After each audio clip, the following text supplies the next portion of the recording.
Hi, Lisa here, and thank you for joining me on our journey to transform our children one step at a time. Today we're going to talk about the importance of light and sunlight. So again, we are in these early phases of looking at what do we need to do to help support our children in their health and their well-being, and how we and part of what that is looking at those very basic steps that sometimes get overmissed. So light is so critical and is so important. So first of all, our body is, we have light receptors, so we can receive light in the form of photons, but we also create and emit photons all the way from our DNA. Our DNA is in that double helix, and as it compresses and expands, in that springing action, they actually create and emit light. So we give off light and we receive light. So light is so very important for so many things. As a society, we have created a culture where we have buried ourselves indoors. So that is part of our problem. Light is so healing on a fundamental level, but if you think about our ancestors, even as as soon as 100 years ago, they spent much of their time outdoors. They were working for hours on end. But today, it's really, sometimes it's, I find myself, honestly, I'll find myself at the end of the day still wearing my pajamas, which means I haven't gotten outside much. So we have, by being indoors, or maybe we're in an office that, so we go from our house to the garage, to the car, all the way to our office, and maybe in a parking structure, we get out and we just don't get outside at all.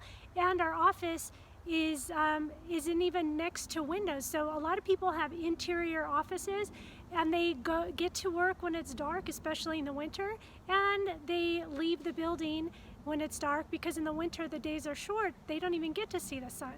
And if you are, especially in that scenario, you are more than likely under fluorescent lighting, which is actually very negative on our health in so many ways. So besides the flickering and the humming, that for some people is inaudible, but for other people they can hear it. And the flickering can induce migraines or other issues.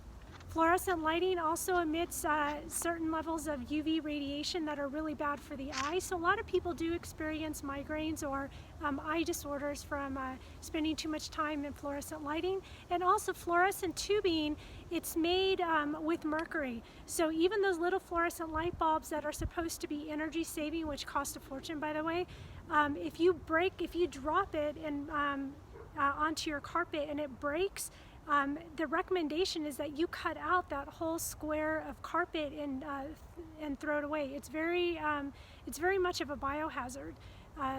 So fluorescent lighting is not ideal. If you live in a house and you have fluorescent lighting in your kitchen, I would just encourage you to use incandescent if you possibly can, but don't use the fluorescent bulbs in your house. So if you're in an environment that can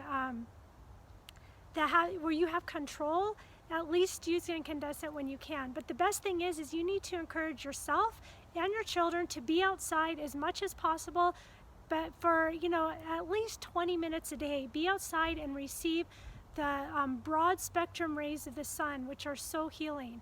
So every color in the spectrum has a different the frequency, the wavelength is different in nanometers.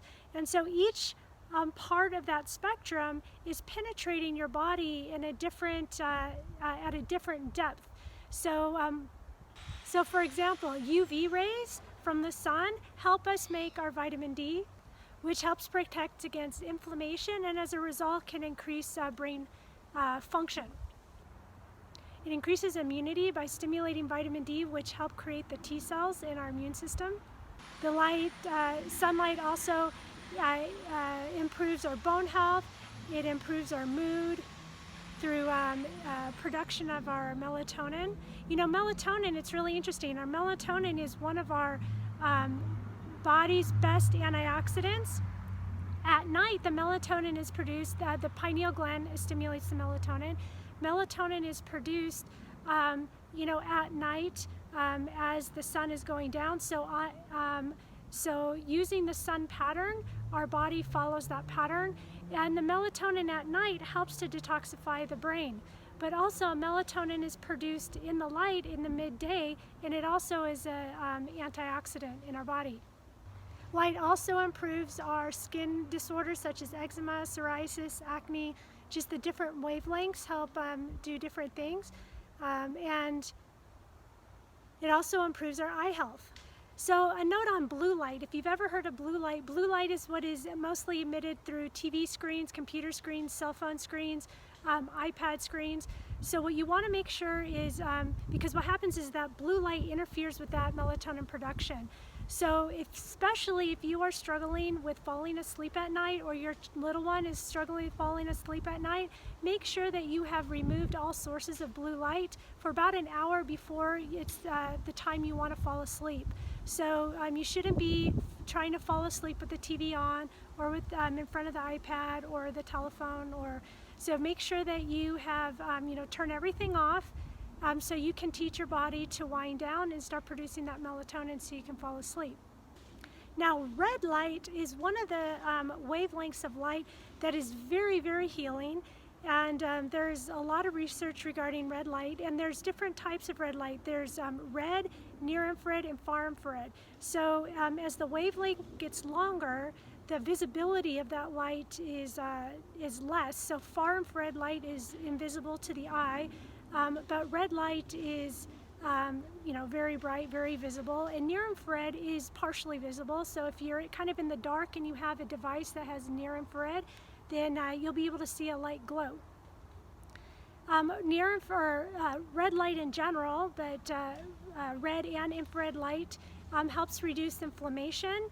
So basically, if you have a sports injury, joint, muscle, any kind of inflammation, you really want to be using that red light. So it can be, again, in the form of red light or infrared light. So things like a biomat is far infrared.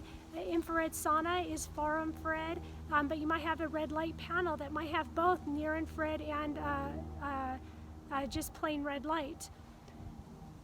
The different wavelengths penetrate at a different level. So the longer the wavelength, the deeper it penetrates into your body, up to about 2 inches. It can go up to your bone, through your tissues. So it's much more healing because it can go deeper into your body than some of the other colors up on the spectrum.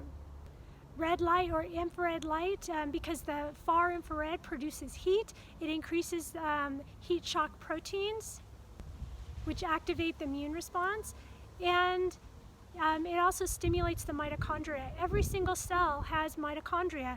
The cells up in our brain have many mitochondria in each cell. So different cells have different amount of mitochondria, but the job of the mitochondria is to produce ATP, which is a form of energy. The mitochondria can often fill up with lactic acid, which allows the oxygen to not be utilized. So what the red light can do is it actually penetrates into the mitochondria, pushes out that lactic acid, so the oxygen is able to be more readily utilized, or the oxygen is able to come in, and then they can utilize the oxygen for energy. So imagine if your mitochondria is full of lactic acid, you're not able to fill it, you're not able to use the oxygen, and so how can you produce energy without oxygen? Red light supports the immune system by releasing pro-inflammatory cytokines into the cells. It activates lymphocytes, which are white blood cells. It enhances the macrophage's ability to engulf and absorb bacteria. It stimulates platelet growth in the bone marrow. So in the bone marrow is where our platelets grow.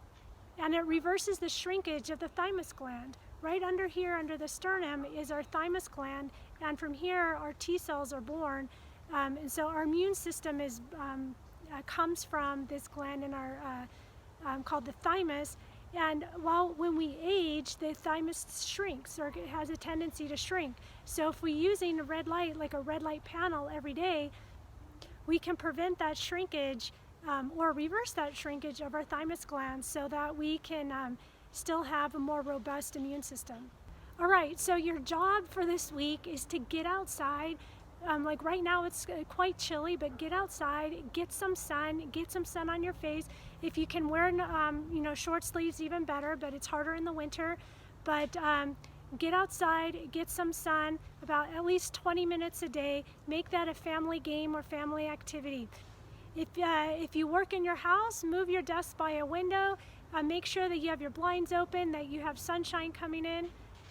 One more tip, most of you hopefully are drinking filtered water. Maybe you're filtering your own water from your tap. So if you take a pitcher of water and you set it outside in the sun, let it absorb the sun's rays, the frequencies, the wavelengths for a while before drinking it. It can capture all that really great energy. I hope you found this video helpful. I'll see you in the next one as we strive to transform our children one step at a time.